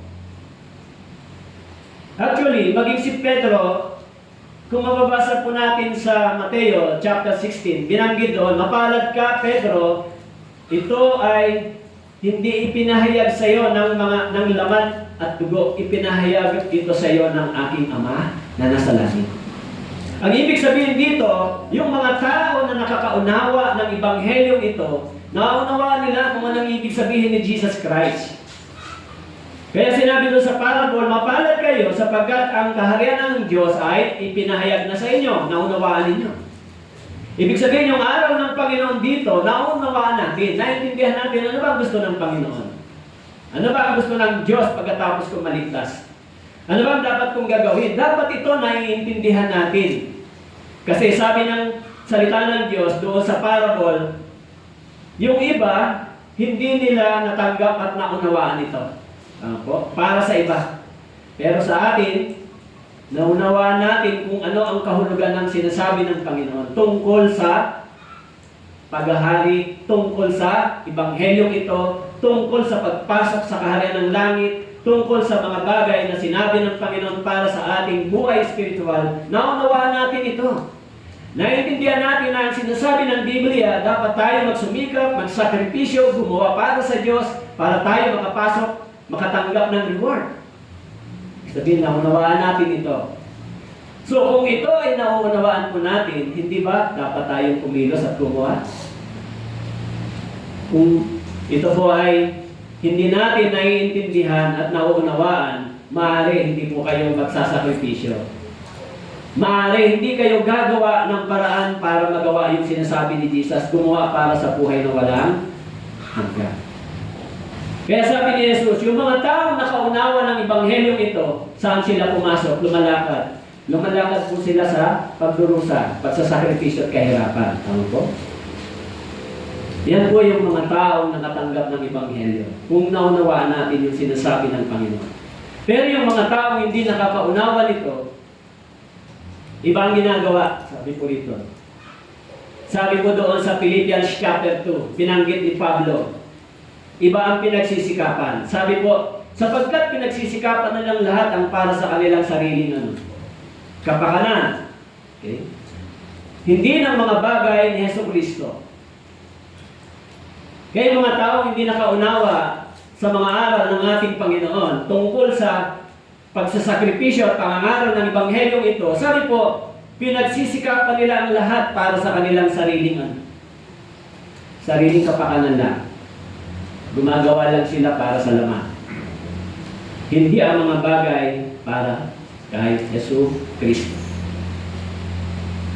Kaya yung darating po nating evangelism, halimbawa yung ating evangelism sa darating na bukas, kung wala tayong puso ng pagsasakripisyo, tutulong, kikilos, ano magagawa ko para sa pagliligtas ng kaluluwa, wala tayong kusa, wala tayong maisip na maging bahagi, hindi nga kayo kikilos. Hindi naman siguro dapat na laging ang pastor magsabi sa inyo, "Oy, brother, sumama ka, gawin mo ito. O sister, gawin mo ito." Hindi ba mas maganda yung puso natin, kusang nagko-contribute, kusang gumagawa? Hindi na kailangan tayo laging sabihan ni pastor, "Oh, tumulong kayo." Dapat tayo bilang isang pamilya na nakikita natin yan, dapat, di ba, kinukumit natin yung sarili natin? Kasi minsan, sa totoo lang, sa isang pastor na lagi nag-uutos at nagsasabi, parang nakakahiya. Ano po? Baka lumabas na ang pastor, laging pala utos yan, lagi na lang nagsasabi. Pero tayo, ang sabi po ng Biblia, yung mga aral ng Panginoong Hesus ay nauunawaan natin. Sa inyo ay pinagkaloob yung kahulugan ng kaharian, pero sa iba hindi. Kaya tayo gumagawa sa kaharian ng Diyos para sa kaharian ng Diyos. Naunawaan natin ito. Ano po? Bakit ako nagsasakripisyo para sa Ebanghelyong ito? Ibinigay yung buhay, dinedicate yung buhay. Naunawaan ko yung kahalagahan ng Ebanghelyong ito. Naunawaan ko rin yung kahalagahan ng mga kaluluwang hindi paligtas. Hinahanap mo yung paraan kung paano magagawa mo. Mahanap ka ng paraan kung paano mo maaabot yung mga taong ito. Ganon yung iniisip mo. Hindi mo na iniisip yung kapakanan mo. Ang iniisip mo, paano mo maaabot yung mga kaluluwang ito. Paano ako tutulong sa mission na ibinigay ng Diyos sa iglesia nito? Paano ako susuporta? Katulad ng tanong ng mga tao yun. Anong gagawin namin, Panginoon? Ito ang gawin nyo. Sa palatayanan ninyo ang sinugo. Sino ba'y sinugo? Si Jesus. Anong utos ni Jesus? Maniwala tayo sa sinasabi ni Jesus. Na dapat tayong kumilos. Dapat tayong gumawa. Hindi lang tayo dapat makinig. Ano po? Kaya ang sabi ko rito, may mga tao na hindi nakaunawa, kaya ang pinagsisikapan nila yung kanilang sariling kapakanan. Kaya sabi po sa Philippians chapter 3 verse 19, ang kanilang kahihinatnan ay kapahamakan. Ang kanilang tiyan, ang kanilang Diyos. At ang kanilang kahiyan, ang kanilang kapurihan. Nakatuon ang isip sa mga bagay na ano daw po. Makalupa. Yung mga tao hindi nakaunawa ng Ebanghelyong ito, ang isipan nila, nandito pa sa makalupa. Yung isip nila, malayo pa sa makalangit na bagay. Okay? Kaya mga brothers and sisters, bilang mga tumanggap ng aral ng ating Panginoong Hesus, bilang mga matatagal na nag-aaral ng salita ng Diyos, ng Biblia, bilang mga matatagal ng Kristiyano, bilang mga nag-aral ng salita ng Diyos, dapat yung buhay natin ay kumikilos na ayon sa salita ng Diyos. Dapat hindi na lang kayo gumagalaw, kumikilos dahil sinasabi ng pastor. Kumikilos tayo dahil ayon sa sinasabi na ng salita ng Diyos. Ano ang magiging contribution ko dyan? Pastor, anong magiging bahagi ko? O yun, kung sumama ka sa kanya at tumulong. Pastor, saan ako dito ka? Hindi na tayo dapat hindi na tayo dapat pinupukpok. Dapat yung salita ng Diyos na ang nagtutulak sa atin. Kaya tayo gumagawa. Tama po, hindi na yung tao, kundi laging sinasabi ng Biblia, ang Diyos dapat gumagawa na sa atin. Ang salita ng Diyos dapat kumikilos na sa atin. Pero kung maghihintay po kayo lagi sa sinasabi ng pastor, so tuwing Sunday lang kayo nakakarinig. So mga brothers and sisters, anong sabi ni Jesus? Huwag tayo magsumikap lang para sa bagay na ito. Gawin natin ang may pananampalataya, yung mga bagay na ito. Actually, may nakikita naman ako sa inyo na yung iba dito, pusa na lang kumikilos. So sa paningin ng Diyos, tama yun. Tama po. Gumawa tayo para sa ebanghelyong ito. Tama po yun. Dahil lahat tayo inuutusan ng Biblia. Lahat tayo, walang hindi. Kaya tayo kumikilos, kaya tayo gumagawa, kaya tayo nagsasakripisyo, sapagkat utos ito ng Biblia sa ating lahat at utos ng ating Panginoong Hesus. Lahat tayo ay binigyan ito. Lahat ng mga ligtas na Kristyano, binigyan ito. Tama po? Gawin nyo ito. Pero sa mga hindi ligtas, hindi po ibinigay sa kanila yung gawain ng pagliligtas. Yung pangangaral ng Ebanghelyo. So dapat ito malinaw sa inyo, naiintindihan po ninyo. Kasi sabi ni Jesus, magsumikap kayo, wag lang para sa inyong sarili, magsumikap din kayo para sa Diyos. Okay? Kaya doon po sa verse 29, sabi po ng Panginoon, ito ang gawa ng Diyos na inyong sampalatayanan ng kanyang sinugo. Maniwala tayo na yung mga aral na ito, ipinangaral ng Panginoon sa mga disciples as ngayon ipinapangaral sa atin. Maniwala tayo na ang aral na ito ay utos ng Diyos, hindi sa akin. Tama po? Maniwala tayo na sinabi ni Jesus, magpagal tayo, wag lang sa mga bagay na material, maging sa bagay na espiritual. So wag po kayong magsabi na baka mamaya si pastor lang yan. Hindi po. Ito ay utos sa ating lahat. Ito po ay ipinabutos ng Diyos sa ating lahat. Hindi lang sa akin, maging sa inyo rin. Kaya kung hindi po kayo kikilos, hindi po kayo gagawa, hindi kayo tutulong, kahit naririnig nyo na yung aral na ito, hindi nga magiging makapangyarihan ito sa inyo. Kaya mga brothers and sisters, sana maisip natin yung bagay na ito habang ang Panginoon ay hindi pa bumabalik. Binibigyan tayo ng pagkakataon para gumawa tayo ng kayamanan para sa langit, hindi para sa lupa. Okay. Tinanong niyo na ba sa sarili ninyo minsan, ako ba? Mayroon pa ba akong takot sa Panginoon? May fear pa ba ako sa Diyos? Pag kayo po ay nagpipray, pag kayo po ay nag-iisa, meron ba kayong gano'n pagtatanong sa Diyos, Panginoon, ako ba ay may takot pa sa iyo? Sumusunod pa ba ako sa iyo? Kasi mahalaga po yung gano'ng pagtatanong sa Diyos, tama po? Dahil kung meron tayo nito, kung meron tayong God-fearing and obedience, ang church, yung church ay magbe-benefits po sa inyo. Yung kaharian ng Diyos magbe-benefits po sa inyo. Kasi hindi kayo papayag na hindi nyo gagawin yung pinabutos ng Diyos because of fear. Tama po? Yung mga anak, kaya sila sumusunod, alam nila, ay magagalit si mama ko, si papa ko, dapat sumunod ako.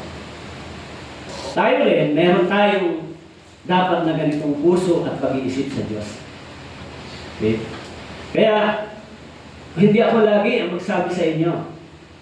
Dapat yung salita ng Diyos ay nangangaral at nagtuturo sa ating personal na buhay. Tama po? Ako, kung bakit ako nandito, yung salita ng Diyos ay nagturo sa akin. Kung bakit ako nangangaro ng Ebanghelyo, kung bakit ako nagsisikap, nagsusumikap, nagtsatsaga, yung salita ng Diyos nagturo sa akin. At yung salita ng Diyos, naintindihan ko, dapat ko itong sundin sa abot ng aking makakaya. Dapat akong gumawa sa Ebanghelyo Bakit? Dahil ba gusto ko? Hindi. Dahil iniuutos ito ng Panginoon sa akin. Sa pamamagitan ng salita ng Diyos, kapag binabasa niyo yung Biblia, naunawaan natin kung ano yung sinasabi ng Diyos sa atin. Pag binabasa po natin ito. Kaya sabi ng Panginoon, doon sa mga tao na napako ang paningin sa mga bagay dito sa sanlibutan ito, sabi po roon sa Proverbs chapter 23 verse 5, sabi po, kapag napadako doon ang iyong paningin, yun ay mapaparang sapagkat biglang nagkakapakpak ang kayamanan, lumilipad na gaya ng agila patungong kalangitan. Actually, sa verse 4, mahal sinabi dito, huwag kang magpakapagod sa kayamanan. Tama po? Kapag mapadako doon ang iyong paningin, yun ay napaparang sapagkat biglang nagkakapakpak ang kayamanan, lumilipad na gaya ng agila patungong sa kalangitan. Kaya po mga brothers and sisters, no? So maraming warning ang Biblia sa atin. Ako? Nasana po kayo sa pagbabasa ng Biblia. Yung iba siguro dito, parang malapit na siguro matapos. O yung iba dito, natapos lang dahil inuna yung Genesis. Pagkatapos Genesis, pumunta na sa Revelation. Tapos na agad.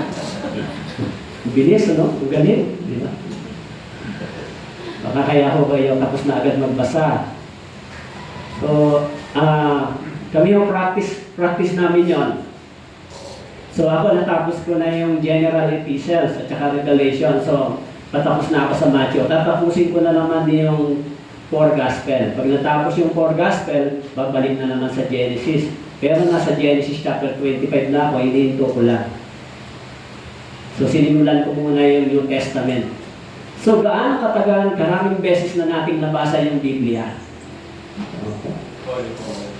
Kung maraming beses nyo nang nabasa yung Biblia,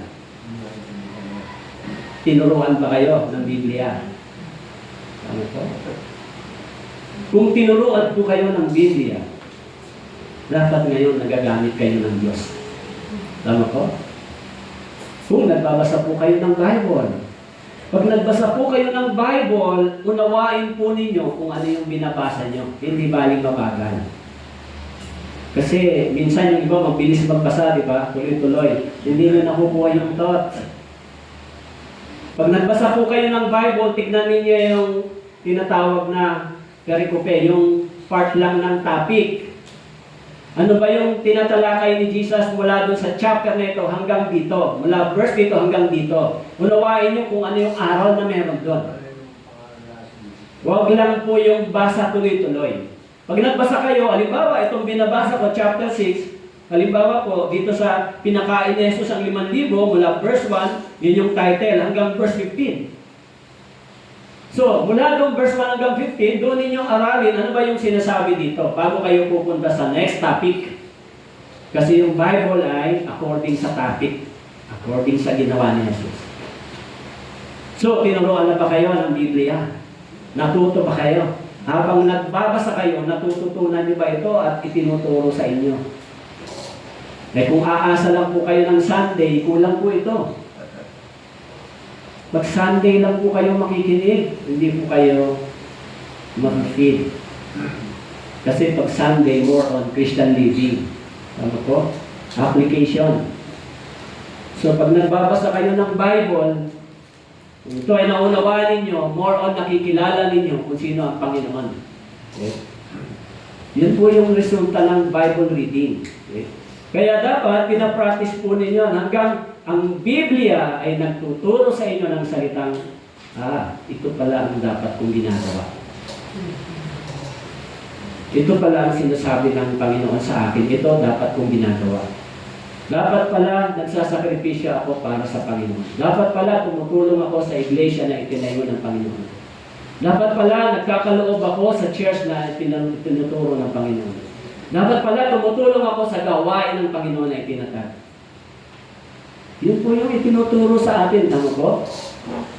Yun yung tinuturo ng Biblia. Kaya dapat natuto tayo dito sa mga aral ng Panginoong Hesus. Dito tayo natuto. Hindi tayo dapat natuto sa tao. Natuto tayo dito sa Biblia, sa salita ng Diyos. Of course, yung bibig ko ay ginagamit ng Panginoon para ipaliwanag sa inyo yung Ebanghelyo. Pero hindi akin ang salitang ito. Opo. Ito ay inilagay ng Diyos sa akin para tumulong sa inyo. Kaya yung labor ng mga pastors, ng ministers, saliksikin yung Biblia at ipaliwanag sa mga nakikinig, ituro sa kanila ng maayos. Yun yung labor. Pero siyempre kayo rin ay nagbabasa. Tama po? At dapat habang nagbabasa kayo, tinuturuan din kayo ng Biblia. Meron din po kayong nakukuha mga aral. Ito pala, ito. Yung mga chapter, yung mga by book, dapat may mga aral kayong nakukuha. Halimbawa, dito sa chapter 6, ang aral ni Jesus Christ ay ito. Pag lang ako magpagal para sa mga bagay sa sanlibutan ito. May aral tayong napupulot dapat dito.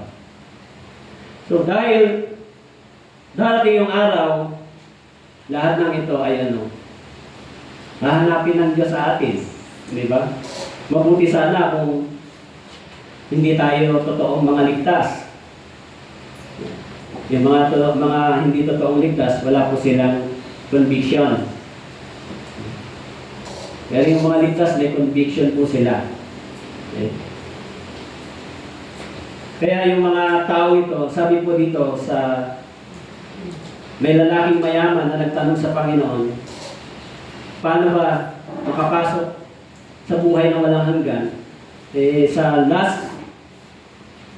dito po sa chapter 18 verse 24, sabi ni Jesus, tumingin sa kanya si Jesus at sinabi, napakahirap sa mga kayamanan ang pumasok sa kaharian ng Diyos. Kapagkat madali pa sa isang kamelyo ang pumasok sa butas ng isang karayo, kaysa isang taong mayaman ang pumasok sa kaharian ng Diyos. Okay? Kaya alam natin, sabi po ng Biblia, maging sa 1 Timothy chapter 6 verse 7, sapagkat wala tayong dinalang anuman sa sanlibutan, wala rin naman tayong madadalang anuman. Wala tayong madadala kahit na ano. Dumating tayo sa mundong itong hubad, aalis tayo ng hubad. So yung lesson dito ay tungkol sa pagpapagal ng mga Kristiyano. Tungkol sa pagnanais at paglalaan ng panahon at oras ng mga Kristiyano. Actually, sa Hebreo chapter 13 verse 5, umiwas kayo sa pag-ibig sa salapi, kayo masayahan na kung mayroon kayo, sapagkat sinabi niya sa anumang paraan na hindi kita iiwan o pababayaan. That is the promise of God. Hindi tayo pababayaan. Okay? Kaya, hindi lamang tayo nagtatrabaho, nagsasakripisyo, gumagawa rin tayo para sa Diyos. Yan ang gusto ng Panginoon sa atin. Siyempre, kung may pamilya tayo, kailangan nyo magtrabaho. Tama po? Pero hindi lang yon ang dapat na pagnanais ng isang tao. Kung siya ay may kaligtasan sa kanyang puso. Hindi lang yun. Dapat din meron siyang pagnanais na magsakripisyo para sa walang hanggan. Okay? Para sa buhay na walang hanggan. Kaya, yun ang sinasabi ni Jesus, huwag lang tayong magpagal dito. So, for the last verse, the conclusion, sa 1 Corinthians chapter 15, verse 58, sabi ko nito, kaya mga kapatid kong minamahal, kayo maging matatag, hindi makikilos na laging sagana sa gawa ng Panginoon. Yamang nalalaman ninyo na hindi walang kapuluhan ang inyong gawa sa Panginoon. Kaya itong talatang ito may light verse na lagi kong naalala. Yamang nalalaman ninyo na hindi walang kabuluhan ang inyong gawa sa Panginoon. Hindi mawawala ng kabuluhan. Tama po? Huwag tayong magalinlangan, huwag tayong matakot, huwag tayong mag-isip na, ay kasi ganito, pastor. Huwag po kayong mag-isip ng ganung bagay. Lalo na pagdating sa Ebanghelyo, pagdating sa evangelism. Pagdating po sa evangelism, maraming hadlang. Lagi ninyong sabihin, pagdating sa evangelism, ang sabi ng Biblia, go. Diba? Laging go. Pagdating sa pagliligtas ng kaluluwa, laging go. Kaya, dapat ito yung nasa isip natin. Naghihintay lang ako ng command mo, Panginoon, kung saan mo bubuksan. Kahit ako, gano'n lang nasa isip ko. Naghihintay lang ako, Panginoon, kung saan mo bubuksan. Kung may bubuksan kang pintuan para sa Ebanghelyo at kailangan doon, katulad ni Pablo, Inutusan siya ng Panginoon na pumunta ka sa ganitong lugar, ipangaral mo ang Ebanghelyo, pupunta ka. Na tayo, maaari, kung nananalangin tayo, Panginoon, kung bubuksan mo yung pintuan para sa Ebanghelyo, pupunta kami. So ngayon, yung pinakamadaling abutin na saan? Sa Balilan, pinakamalapit. Ano po? At yan tayo mag-evangelize. Kaya sana, sa susunod din na summer retreat, ang target natin ay 50 katao, yung madala natin, 50 to 70. Sana po kayo ay gumawa din at tumulong. Alang-alang sa mga kaluluwang ito. Kasi sa totoo lang, minsan, hindi naman dapat si pastor lagi magsabi sa inyo, di ba? Dapat yung Biblia nagko-command na sa atin. So ito na dapat yung nag-uutos sa atin. Guide na lang yung pastor, o sige sister, o sige brother, gawin mo yan para sa Panginoon. Lahat tayo ay nandito. Tama po? Ito ang nagbibigay sa atin ng direction. Kaya sana, naiintindihan ninyo kung ano ang nais ng Diyos. Kaya po, tayo po'y manalangin. Panginoon, salamat po. Tulungan niyo po kami na maunawaan kung ano ang inyong kapilat ng looban. Higit sa lahat sa pagpapagal para po sa Ebanghelyo nito. Maraming salamat po sa inyong salita. Ito po ang aming dalangin sa pangalan ng Jesus. Amen.